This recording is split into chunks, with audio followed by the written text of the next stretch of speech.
Mr. Speaker, in our democracy, the people decide the composition of this honorable House.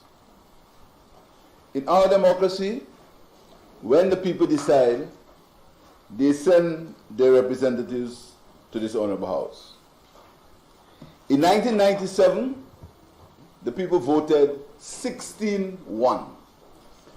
There was one opposition member in 1997. In 2021, the people voted 2 opposition members in this honorable House.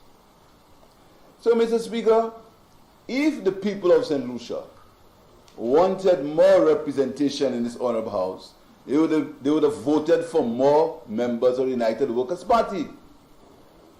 The people voted for 2 members in the United Workers' Party. Suddenly, we have lost our respect for the will of the people. The will of the people no longer matter. We've lost our respect, and we believe that because we have a divine rule to run this country, that we can come to this honorable House and dictate what we want, when we want, and how we want.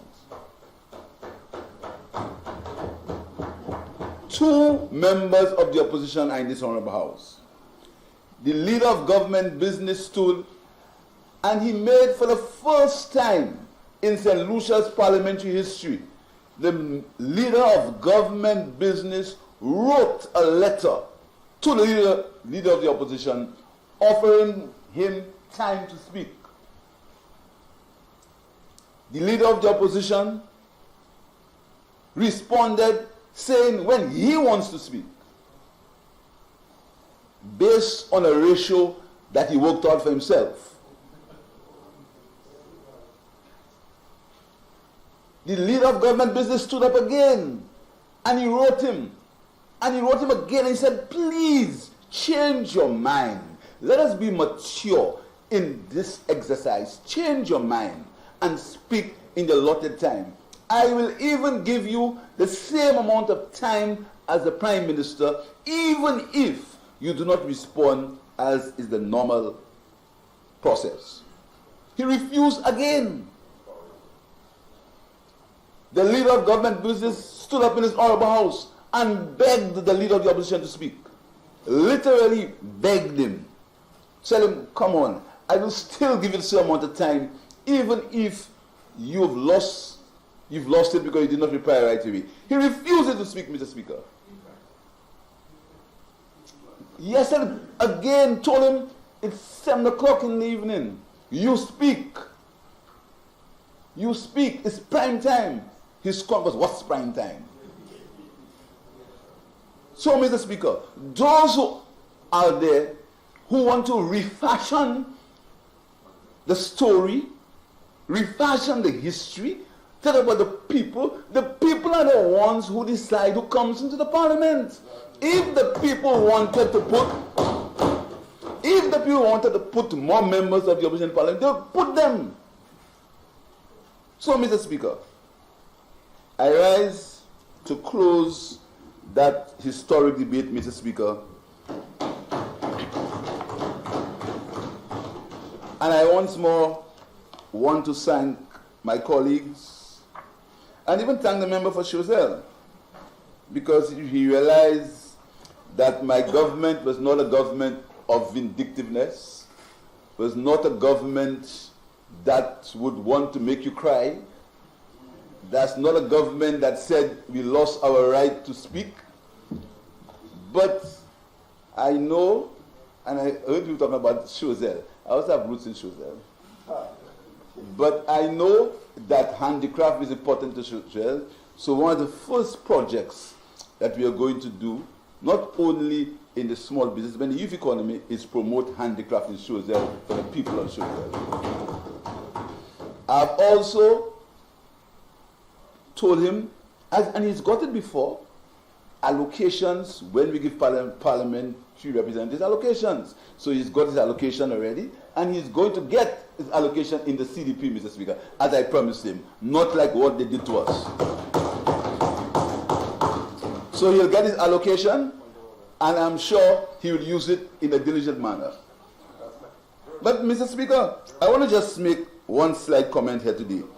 Because the mark of a man is when he is able to say he made a mistake. That's the mark of a man, Mr. Speaker.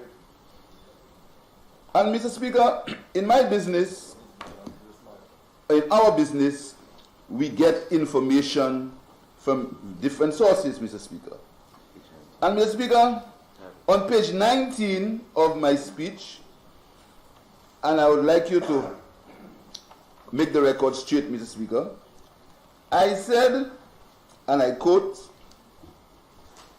a mechanical dryer purchased by Wasco at a cost of $660,447 never functioned, could not be repaired, and reported the vendor could not be located for recovery recourse. Mr. Speaker, the only step, I want to just make a slight statement, a slight change to that statement, Mr. Speaker.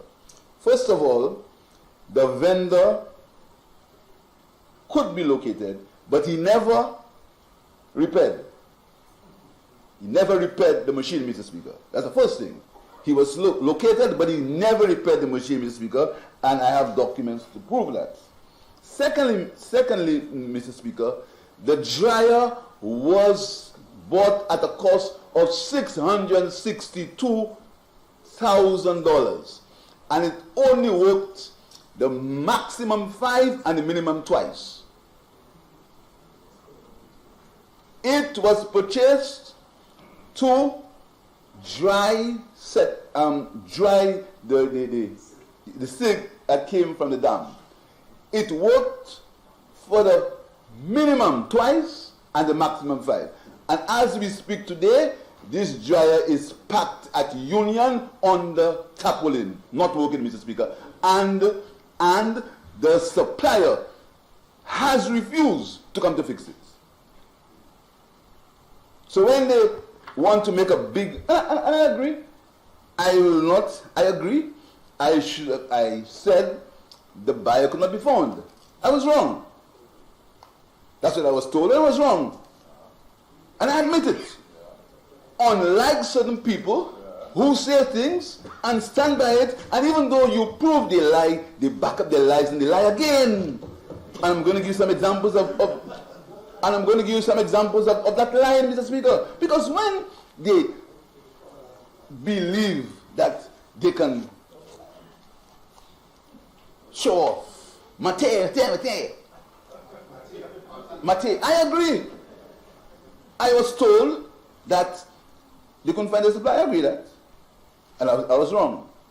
But we still have to account for the $662,000 that was bought for a piece of equipment that is now under a tarpaulin at Union. And that's the question. But no matter what they say, the question of Wasco and the Rosewood and the Jace, the John Compton Dam, that matter will not end.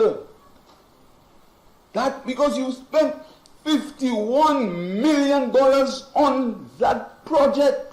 You were supposed to take off 134 tons of silt. You spend all the money. You haven't only taken 7%.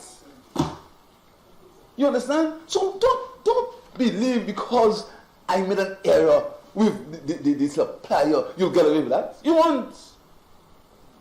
The story of the John Compton Dam is going to be told. You only have $2 million left in the NERC, and you said the NERC had authority. There is information that the NERC questioned the purchase of that dryer because the NERC said that that dryer should have been bought by the contractor that you chose by direct award. You understand me? So don't believe you have anything on me. I made a mistake. Of course I made a mistake. And I apologize because I made a mistake. But don't believe you have anything on me. You have nothing on me. Nothing. And you'll have nothing on me. What are the procurement guidelines that bought the dryer? The dryer arrived in St. Lucia in January. They arrived in January. By March it wasn't working. By March it wasn't working. Right? And up to now, it worked for the maximum 5 times and the twice for the minimum. Why, if you have, where is the guarantee on a piece of equipment that costs that more the money? $662,000. Where is the guarantee? If you buy a car, and after the 1 month the car isn't working, there's a guarantee. If you had dealt the necessary due diligence, won't you have had the supplier to have to pay for the repairs to that dryer? So not going to make a big fuss because I say you couldn't find the supplier. I made a mistake, yes. But answer your questions now. And the people of St. Lucia will get answers to these questions, Mr. Speaker, as they will get answers to St. Jude and he won the airport and the road in Rodley Bay. No amount of fluff and buff can stop Mr. Speaker. So I hope I have put that gyre question to rest.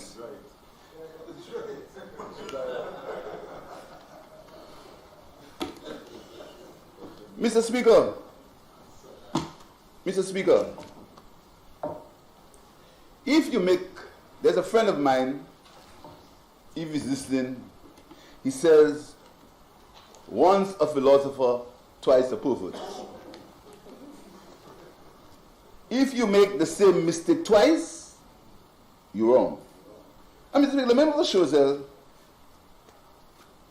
had a lot of, he sat there, and in the beginning, he was very magnanimous. But as he grew into politics, he became a little like the rest of them. But I have told the member for Choiseul is that what he's saying, he doesn't mean, that's not him. The member of Choiseul is a guy who's pretty humble.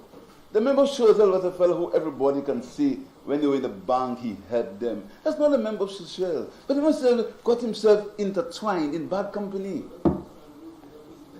You know, he's going back. So the member of Choiseul listens to his leader and comes and speaks to my budget, but he can speak Pato. So he say Mati. But his leader say Mati. But he can speak Pato, so he say Mati. And listen to what the member of Choiseul says that I lie about in the budget. He said, okay. He said the budget is a lie. So everything in the budget is a lie. Mr. Speaker, the member for Choiseul criticized the income tax policies that I spoke of, saying that that's nothing. Mr. Speaker, again, look at the difference between me and us and them, Mr. Speaker. I stood up in the budget, in my address, I said we had made a promise for $48,000 tax-free. But after reviewing the situation, we found we could not do it now, so we've deferred it. What is wrong with that? I said it. I didn't hide it. I didn't go and say we will remove that and never remove it. I didn't say I'll put ching-ching in your pocket. I didn't say, has Kenny Anton the messenger say if he didn't? But I said ching-ching is not money. I never said so. I said we'd made a promise. And because of the situation, we cannot promise. We can't do it again. So this year, it was $48,000. We've changed it to 25, and later on we'll do what we're supposed to do. But you know, Mr. Speaker, is the contempt. Let me tell you what that $25,000 would do for people, Mr. Speaker. You see, Mr. Speaker, if you born and daddy gave you everything, for a golden spoon, and you don't understand what it is to be frugal, certain things will mean nothing to you, Mr. Speaker. But let me tell you what my income tax, and let again, the gentleman said, oh, that's nothing, the member for Choiseul. Oh, you're talking about tax relief and you do it in January. For a simple reason, Mr. Speaker, it's personal income tax, and personal income tax is from January to December. Do you expect somebody to change their code mid-year? Speaker. Member for Suzel. Yeah, Mr. Speaker, just my issue there was your... Who's seeking a point of clarification?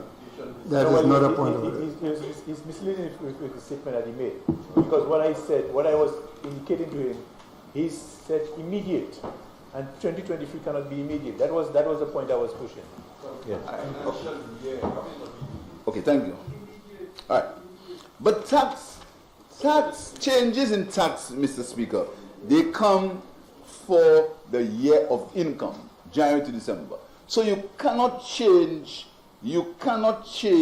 someone's tax code in the middle of the year. So but Mr. Speaker, the more fundamental point is that somebody now who gets $25,000 a year, that person will pay $700 tax. All things being equal, no allowances. With our proposal, they'll pay no tax. So they save $700. $700, Mr. Speaker, is a lot of money for a lot of us. Higher up the income chain. If somebody's allowances do not change, and they get their allowances don't change, but they get the personal allowance of $25,000, they will save money because their tax base, what you tax them on, comes less because you've increased the allowance. So everybody, except those whose allowances are more than $30,000, will get a tax break at all levels, Mr. Member for Choiseul. But you know, what was very striking is that you see the opposition and the advocates talk about St. Lucia and the government. You would believe that this government is in power for 8 years, you know. You would believe that, listen, the Labour Party and Philip J.P. is Prime Minister for 8 years. But you know, it was the same leader of the opposition who said, give his government 2 years to do anything. He said, give his government 10 years to do everything. But with us, 8 months and he was change the world. But let me tell you the world that we found, Mr. Speaker, and the world under which this budget was constructed, Mr. Speaker. Let me tell you the world we're in. There was COVID. Soon after COVID, during COVID, with COVID, you have a war of serious proportions that has shaken the whole world. And there's a fundamental difference between the COVID crisis and the Ukraine war. What COVID did, the entire world came together to fight COVID.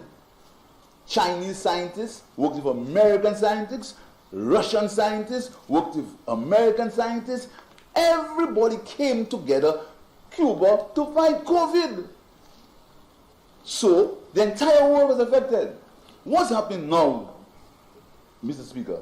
COVID has not been eradicated, but you have a war which has divided the world into two. Russia against the world. How can you look at that situation where everyone is predicting food shortages? Somebody even predicting starvation because the greatest suppliers of wheat, Russia and Ukraine, they will no longer have any wheat production. And that is what you expect a responsible leader of the opposition who was in government just in July, Mr. Speaker, to say, and I've put on the olive branch. I've said, let's come and speak about the economy. Let's speak about it. The problem facing the world today is one of the greatest threats that the world is exposed to from time memorial. A war and disease. Everything in the world is going upside down. But the leader of the opposition and his surrogates prefer to pretend that that exists. So what do you do? What am I saying to people about the price of gasoline? I have said it, Mr. Speaker. I have said it. Gasoline, as we speak, and in the adjustments that will come on Tuesday, we will make 0 cents on diesel. 0 cents on diesel and 80 cents on gas. The member soldier says that happened before. That's never happened before. We've never made 80 cents on gas. Never. Never. Never. Because right now what's happening is that the gasoline now, the supply has been constricted, but the demand is still there. Because Russia is one of the world's largest producers of gas, both gas, fuel, and natural gas, Mr. Speaker. So, tell me something. What can a government do? And I'm going to come to the thing about surpluses, Mr. Speaker. Because, that blatant economic bastardization must stop. Must stop. Can you talk about surpluses? So let's compete the gas, Mr. Speaker. Mr. Speaker, the price of gas, if we had to make the $2.50 per gallon, as we should make, Mr. Speaker, the price of gas would be $1.70 more than what it costs now. And if we had to make the $4, Mr. Speaker, it would be $19.95 per gallon of gas. So we are making the sacrifices. We are subsidizing it by that amount. So what else can we do for fuel again? The difference is very simple. The difference is you should still make your $1.50 or your $1.80 or your $2. That's the difference, comrade. You had some revenue, but right now we have nothing, no revenue. That's the difference. That's a basic difference. The revenue now on diesel is 0. That's the problem. We have nothing. There's no revenue now. And during the time, we did not make, because you see, it's a double problem. During COVID, it was a problem of demand. Now it's a problem of supply. But it's worse now, because right now your supply is severely constricted. The reason why your supply was different on the COVID, because you had no demand. That's the basic difference. So we are making a sacrifice for the benefit of the consumer by keeping the price of gas where it is. Just like cooking gas. Cooking gas has been subsidized by $27. $27, Mr. Speaker. We subsidizing cooking gas because if we had to sell cooking gas at the same price, the consumer would not be able to purchase it. So it is unfair to say, what are we doing about the price of gas? Food, Mr. Speaker, food. The member for Soufrière. The problem with the food supply again is twofold. One, there's no supply, and two, there are no containers to carry the food. There are no containers, you can't carry them. Ces gens, la pani pèse ba epoucha here. There are no containers. Never happened before. The difference between that situation and the COVID situation is during COVID. When COVID relaxed, there was pent-up demand. Everybody's rushing on holiday. Everybody's rushing to shop. Right now, Mr. Speaker, Amazon stock plunges as company reports nearly $4 billion loss. As Amazon stock plunges as company reports nearly $4 billion loss. And why has Amazon stock tumbled, Mr. Speaker? Amazon stock has tumbled for 3 reasons, Mr. Speaker. For 3 reasons. It has tumbled because higher prices. I'm going to talk about inflation in a while. Higher prices, inflation, fuel prices, and labor constraints. Shipping cost has doubled. Fuel 1.5 times higher. And because of Omicron, workers have lost their attendance, Mr. Speaker. Because when you are tested positive, you must stay home for 5 days. So this is the world, Mr. Speaker. So Amazon was a company. It made a loss of $7.6 billion, Mr. Speaker. Amazon. And its shares sank around 10%. The pandemic and subsequent war in Ukraine have brought unusual growth challenges, Mr. Speaker. That is Amazon. And you won't tell me you have a little country. No, you have a little country, Mr. Speaker. Inflation. During the last period, there was almost deflation. Almost. Right now, the United States inflation is the highest it has been for 40 years. 8.5 to 10%. In St. Lucia, Mr. Speaker, what do you want a government to do about inflation? When I said, plant more food, instead of as a responsible party, the United Workers' Party said, listen to me, let us get together to see if we can plant more food. Because right now, the bread we eating will have problems with wheat, and the price is going to double, if not triple, very soon. You know what they did? Political short-sightedness. And they ridiculed me. They made pay for us to do memes and all kind of things. What hurt me the most in that is the little child that they put on the radio and said, Pierre want me to eat fig oil, Pierre want me to eat fig vet. That is sad. Because look at what's happened now. The chickens have all come home. And now we have to find ways and means of growing more food so we can eat to avoid the food shortages that will inevitably come. And that is why the Ministry of Agriculture, so much emphasis was placed on the Ministry of Agriculture. And that is why we want to have kitchen gardens in the schools. And that is why the Minister for Health has the elderly people growing food at their homes. Because we have to feed ourselves. So, you know, this political short-sightedness, because you lost the election, it's only 8 months you lost, you know. 9. Only 9 months. You should still be happy that you're in government.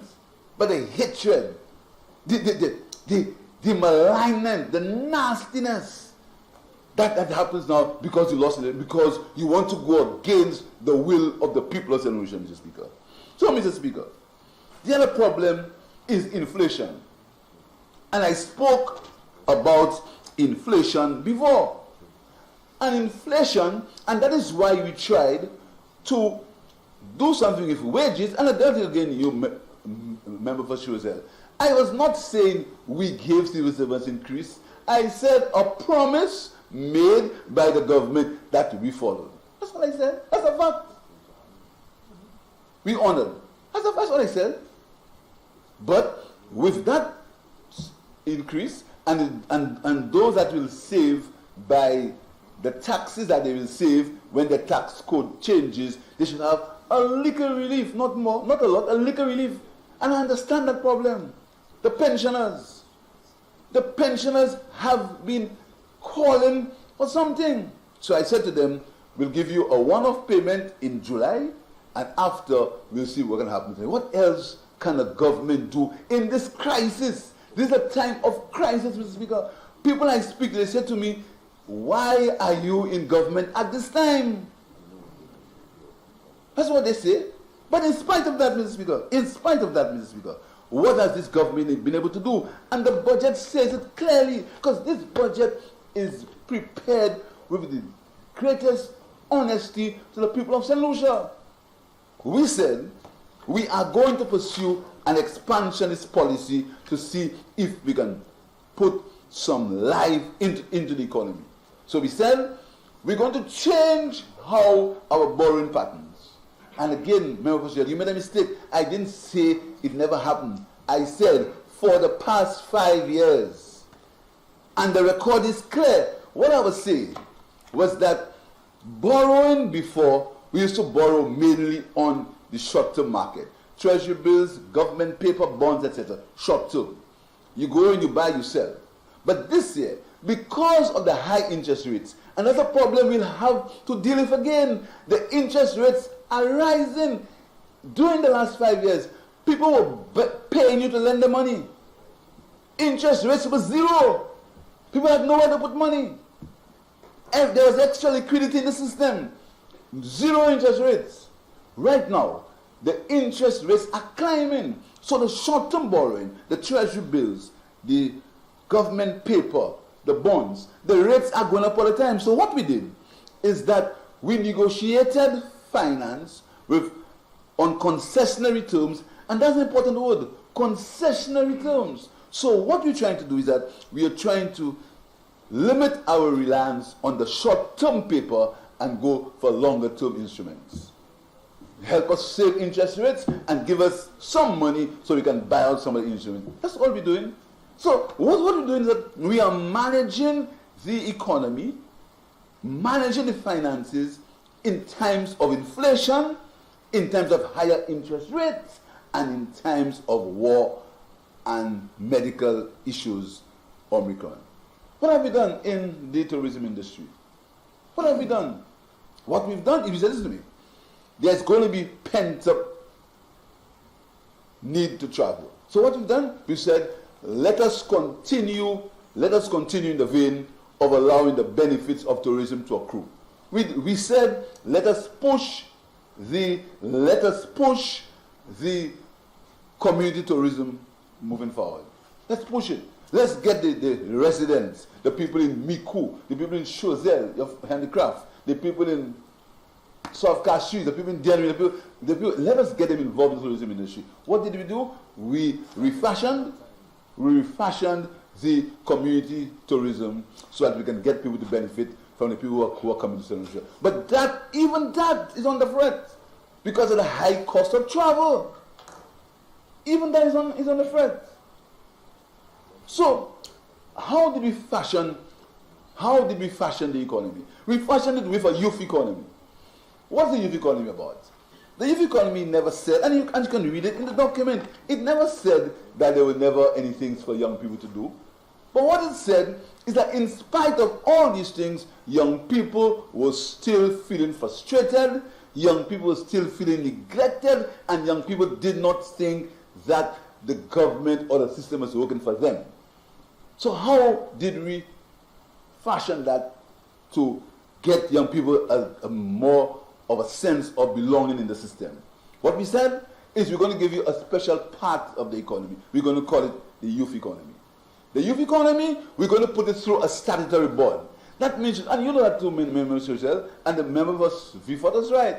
The bureaucratic strictures and the bureaucratic problems, they frustrate young people. Somebody wants to go, a young guy wants to buy a computer because he wants to do animation. Or he wants to work for a foreign company abroad.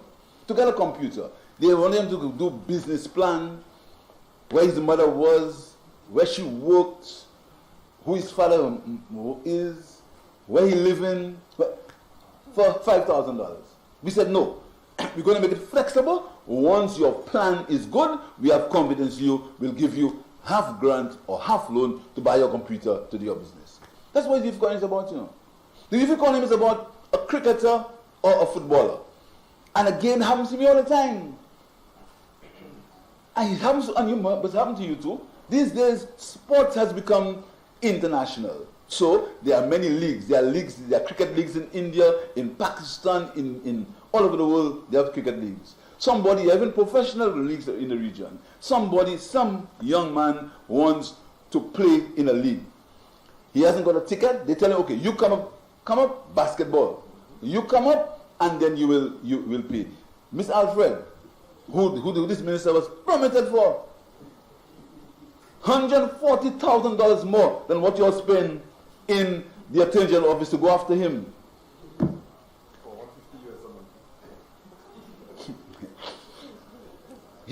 So what is the youth economy about? So that young person will be able to come into the office and show his contract.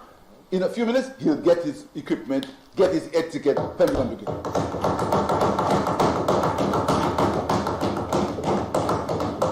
That's what it's about.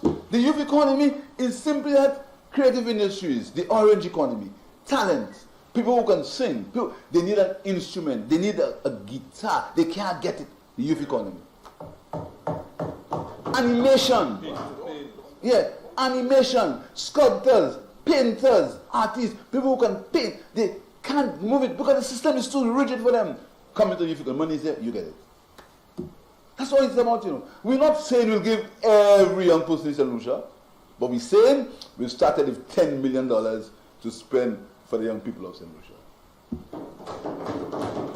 Directly. That's all we're saying, Mr. Speaker. And that's what this budget is all about. This budget is all about education. And again, we never like to admit, when you make a mistake, admit you made a mistake. The government of the United West Party made a mistake when they did not continue the one laptop program. They made a mistake. So they ordered e-books. These e-books are not working. So they excuse that children took the computers and went by the beach and things. That's irrelevant. These are minors dealing with majors. That's why we have DJs, a lot of DJs, Yes. So you see, so if the government made a mistake, they must. You see what happened to the last government? They wanted to stamp the Labour Party out of political history of St. Lucia. They wanted to ensure Kenny Anthony never resurfaces. Don't to me. Hey. Even when I resurfaced, they say I surface. And the biggest problem, let me tell you the biggest problem with the leader of the opposition. He thinks he is entitled to be Prime Minister of St. Lucia. And he cannot accept the fact that the people of St. Lucia, led by me, have voted him out of power.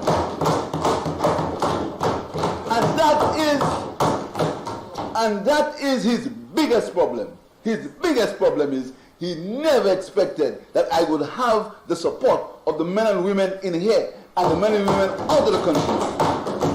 And the majority of the people in Castries East, God bless them, have won my seat 6 times. 6. He had that confidence to put me in this honorable house. So he hasn't got the maturity or the dignity to say to himself, I've lost, I made some errors, let me see how we can go to come again. And that's his biggest problem. And that is why he's so petulant and arrogant and disrespectful and childish and tantrums, because he can't understand that me, this black boy, beat him in a general election. That's his biggest problem. And all of those, they have that same problem quietly on the outside. You know why? Because some of us are afraid of our own.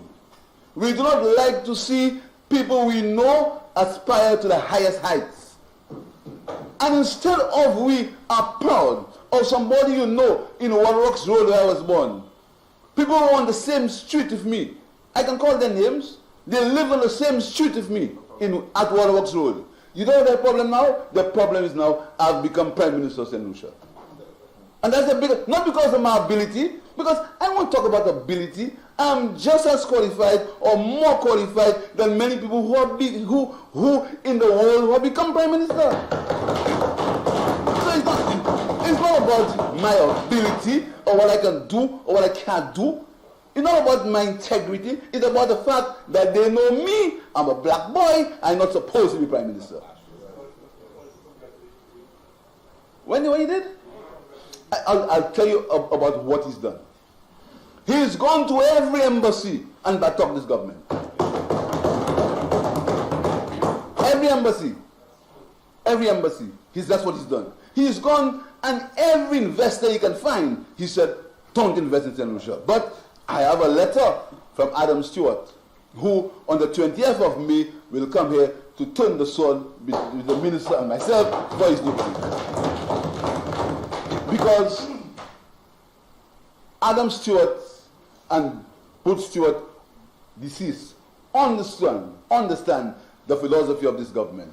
We are this government that believes when you invest, you must get a fair return for your investment, and we will give you all the incentives within the law to allow you to make a fair return on your investment. He understands that, he understands that. You understand, Mr. Speaker? But, Mr. Speaker, so this belief that this government will fail, look at the men and women on this side. Look at us. Look at us. There are issues, you know.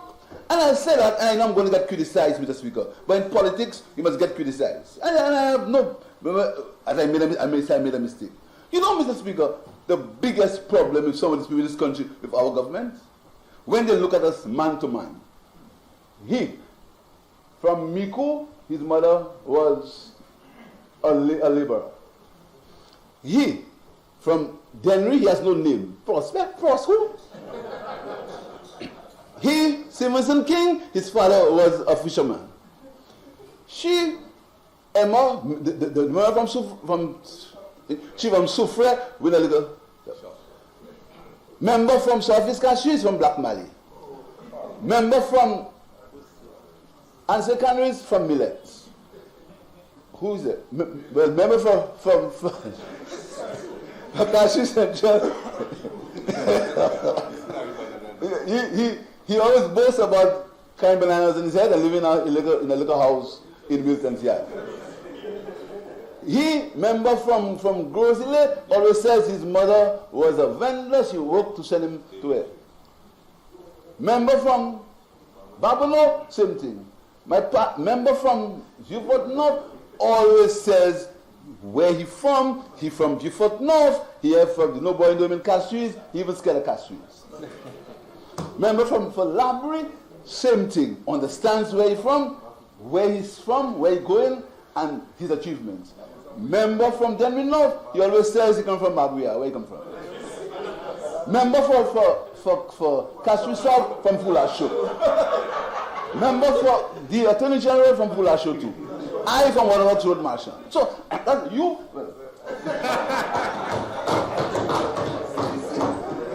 So you see me, Mr. Speaker, the member from Beaufort South, what I say about him is what they forget. So the basic problem with that system, with some people in the system, they cannot understand how that group of people begin to reign solution without somebody like the leader of the opposition. So it's not a matter of ability. What have we done? What has this government done in 8 months? Tell me, what have we done in the 9 months we are in power? What have we done to affect them? What have we done to destroy the country? What have we done? What we've done? Facility fees, pay CXC fees, laptops, give people what? That's what we've done. But you know, Mr. Speaker, that's the basic problem. It's a problem of not being able to accept people like them. But Mr. Speaker, we've pledged to work for the benefit of the people of St. Lucia. And every man and woman in this team has taken a solemn pledge to put the people of St. Lucia first, Mr. Speaker. So, Mr. Speaker, Desmond Bradford was buried today. And again, when I talk, I always want to talk the truth all the time. When I make a mistake, I say I make a mistake. Desmond Bradford and Desmond was a very strident UWP. Very strident. When I was moving my office from when my parents died, as my office to my home, Desmond Brafitt, you shall get a history, he knows that. During these days, there had to be a change of use. So you had to go to cabinet for a change of use. It came to cabinet, and Desmond Brafitt was, no. And John Compton, God bless his soul, today is his birthday. Would have been his birthday. John Compton said, what happened? You all don't want a man to earn a living? Right? And Desmond Brafitt back down, and then I got permission to move my office. So I have a series of things from Desmond Brafitt. Look at what he's saying. Vitamins. Our body does not need vitamins. Human body consists of minerals. Because Desmond was a little doctor. His son is a herbalist. Look, listen to Desmond again. Hi, Chief. Single out the residents of Marshall in your address tonight. The people are saying that they are feeling neglected. Next day, Money 24, she writes, good morning, Chief. You were very fluent last night. I was very impressed. Keep it up. So, because I don't carry hatred. I don't hate nobody. I don't carry no hatred in my politics. Romanus Lansing and I, we fought. The battles were intense. When Romanus died, I called the center after his name. Because even though he didn't build it, he's true. He wanted to do it. Me and the man for before love, we've battled politically, heavy political battles. We probably but never hatred. The CDP program is between he, Robert Lewis, and myself, created the CDP program. But this hatred that these people are putting in this country, this hatred on Facebook, and this name calling, that is bad for the country. This hatred, this thing about criticizing everything, criticizing my shoes. At times they say I don't have toes. I stammer. Just, Mr. Speaker, you see, if I have to tell them the shoes I wear. Mr. Speaker, budget day, budget day, what shoes I had? The Bruno Magli.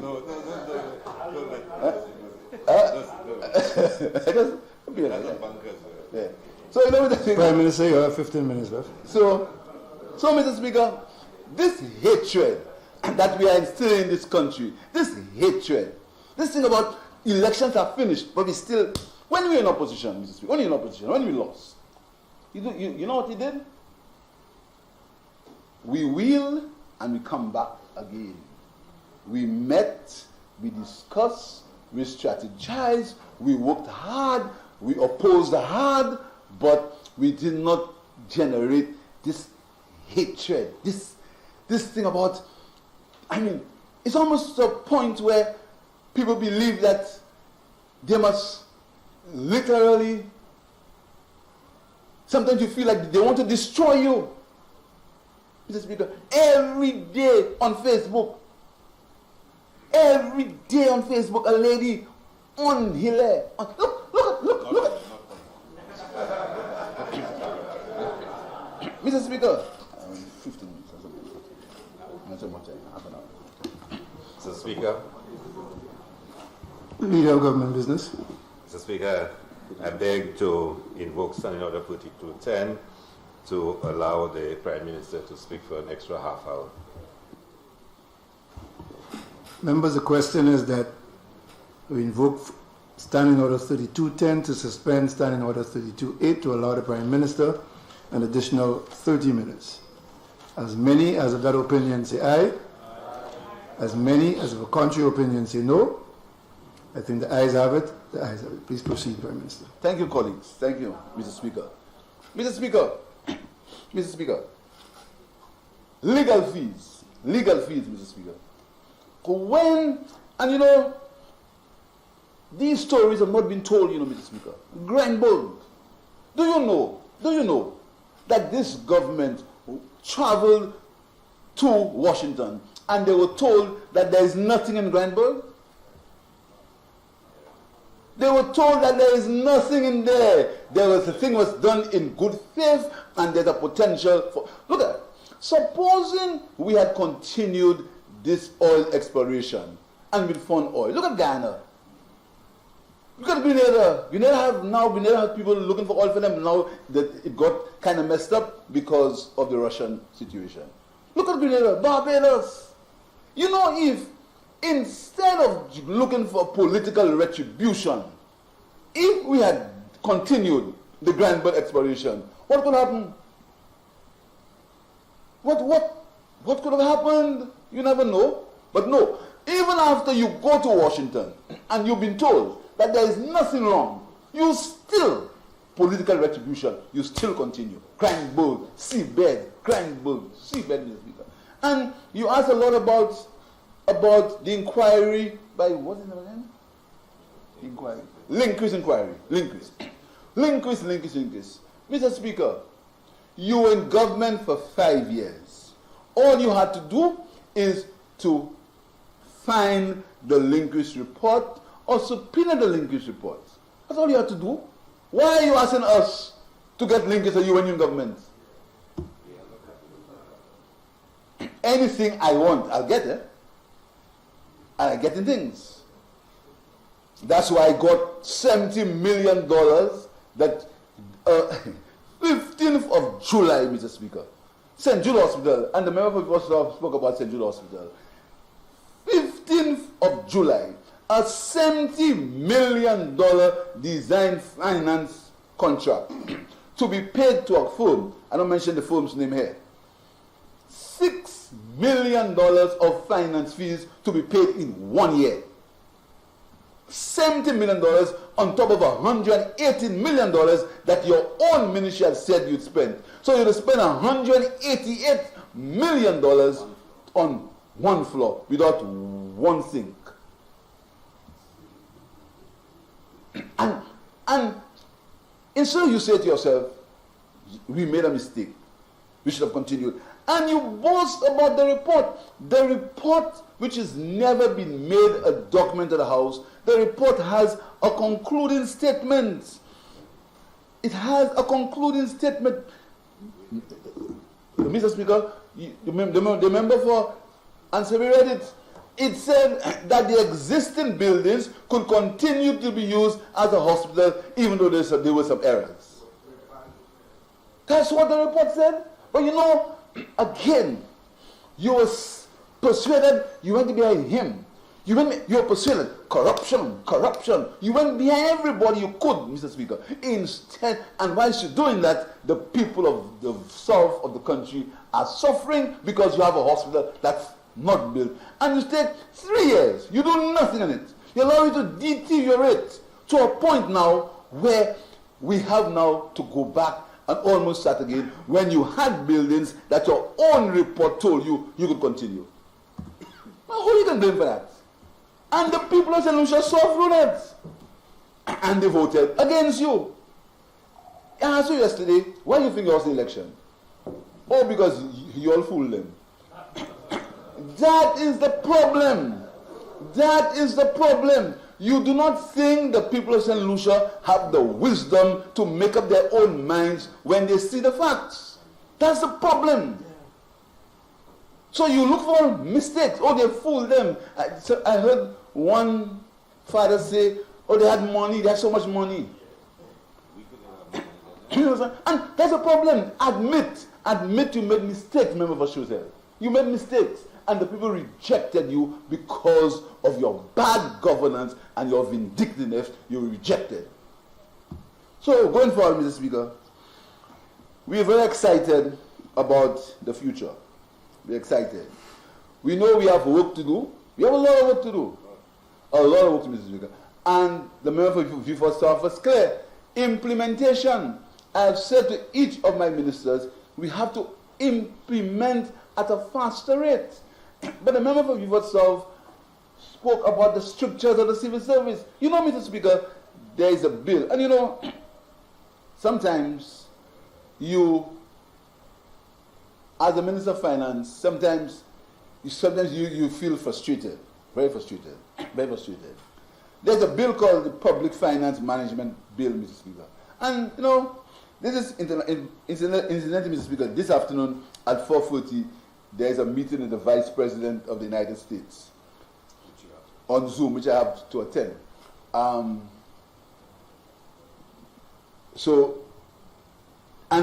They're speaking about relationship between America and CARICOM. Because right now, CARICOM has become a focus point because of what's happening in the geopolitics of the world.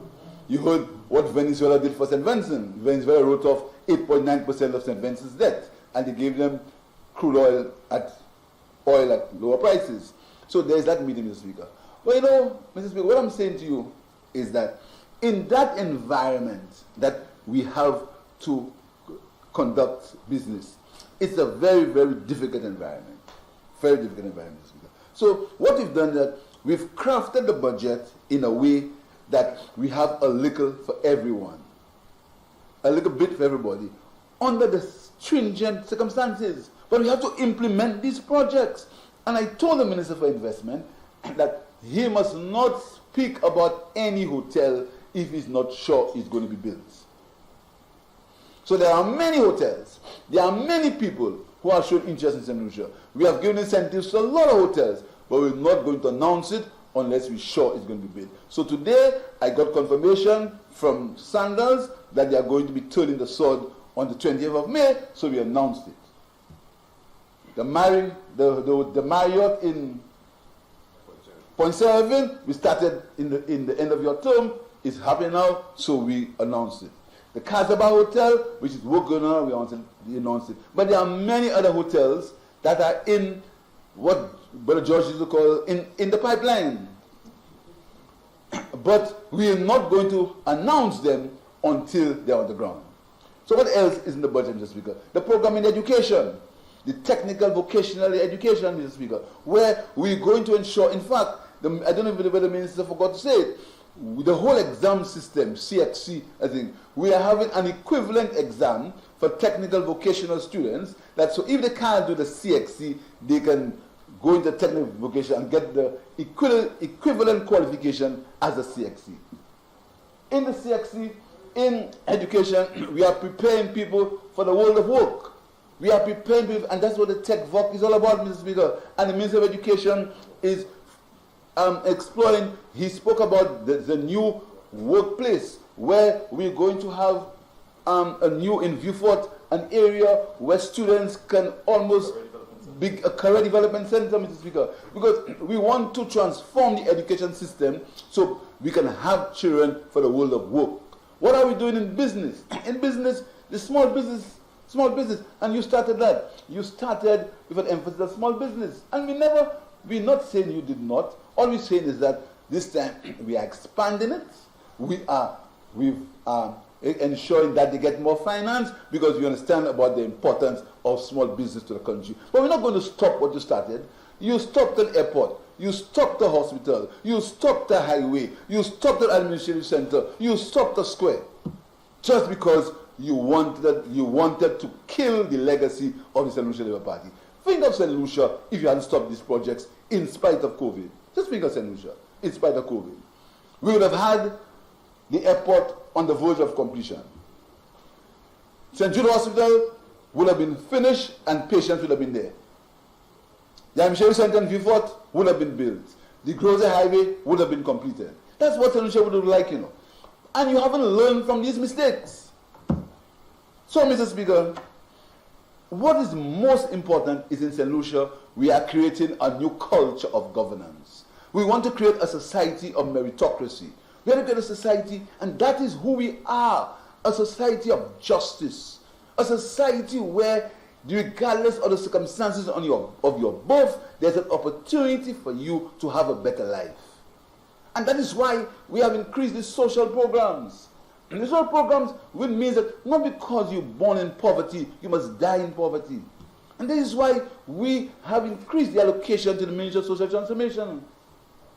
And we also believe that the elderly must be taken care of, and that is why we're going to expand the elderly care program. We try to expand to help the elder people in our society, Mr. Speaker. We want to build a St. Lucia where you are proud to be a St. Lucian. That is who we are. We don't want to have a bitter St. Lucia, to quote him. We don't have a bitter St. Lucia. We want to have a better St. Lucia. And that is what we aim for in government, Mr. Speaker.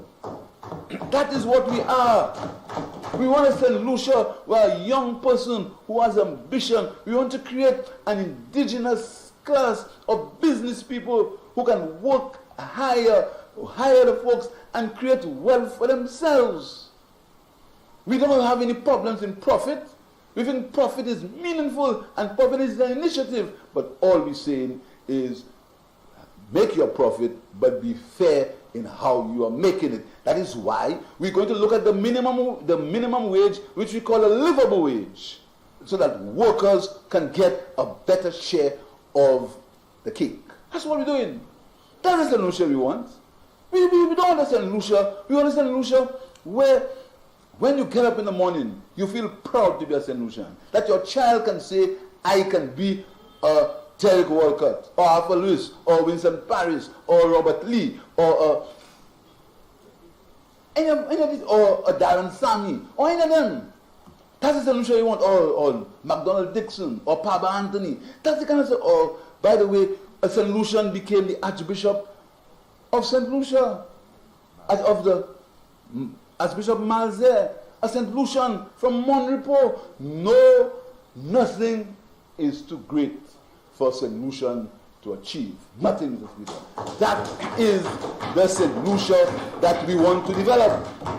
Where everybody, not a St. Lucia because you're not from one part of the country, you worse than somebody else from another part. That's the St. Lucia we strive for. And that is what this budget is seeking to do. This budget is seeking to make a St. Lucia where that will be the best place to live and work. That is what we are striving for. We are seeking a St. Lucia where health is affordable. And that's why the minister spoke about universal health care, affordable health care. He didn't say he will have universal health care in 1 year. He said it's going to be affordable in stages. Diabetes, hypertension, cancer treatment in stages. That is a St. Lucia. A St. Lucia where we can have the minimum amount of diseases, of non-communicable diseases, by having open spaces, by the use of exercise. That's the St. Lucia we're looking for, Mr. Speaker. That's what we're looking for. That's it. Not a St. Lucia of bitterness, a St. Lucia of strife, a St. Lucia of hatred, a St. Lucia of crime, Mr. Speaker. And that is why we are trying our best to give the police what they need, because the leader, member of yourself, is correct, Mr. Speaker. We seem to be turning stop in mud, but there are some successes. You heard that a cold case for 7 years was solved, which is, I want to congratulate the police force for that, Mr. Speaker.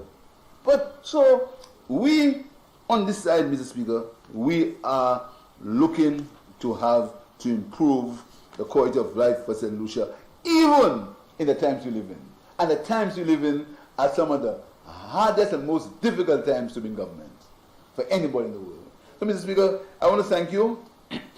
I want to thank the member for Choiseul. He made his contribution, Mr. Speaker. But I said, no, but I didn't do much. It was nice. Yeah. But you see, Mr. Speaker, I just want to tell a member, do not follow bad example. That's it. Don't continue, because you have a future in politics. Don't follow bad example. Do not try to follow the best practice. And the best practice in politics is when you lose, you come back and you try to win again. When you're in politics, you have to have a certain level of humility. I mean, let me tell you something. The reason why, Mr. Speaker, they say that about I being Prime Minister. You know why, Mr. Speaker? Because I'm a humble guy. I can't change, that's how I am. I've never allowed, like you too, you're a big banker. I never allow the trappings of power to get to my head. Never. None of us. I tell you something. We speak about priorities. Do you know that every vehicle that these ministers use was vehicles we inherited? We never changed one of them, you know. We've had the best record of saving money. In fact, the civil servants quarrel with me. In fact, sometimes they even think that they're trying to sabotage me when I ask for something and I can't get. That's the kind of prudence that we are doing. And talk about victimization. This government victimize people. Anytime somebody's contract expires and they're not renewed, you're short victimization. But your government has the record of victimization that is shown in the amount of money you had to pay. The amount of money you had to pay lawyers to go after ambassadors. And you have to pay the settlement after which we paying some up to now. Some of the settlement money we have to pay because of people you all victimize. I talk about victimization. Mr. Speaker, my friend from Choiseul, you're a good man, but you're in the wrong place. You're in the wrong place. And you must have the courage to do what is right. I won't tell you what is right, what is right, but you must have the courage to do what's right. So, Mr. Speaker, I thank you very much, Mr. Speaker. I thank the staff of the Ministry of Finance. I thank the staff of the Parliament, the police, and everyone for the support. I thank you. And we have an exciting year. A year of challenges, but a year of excitement. I thank you.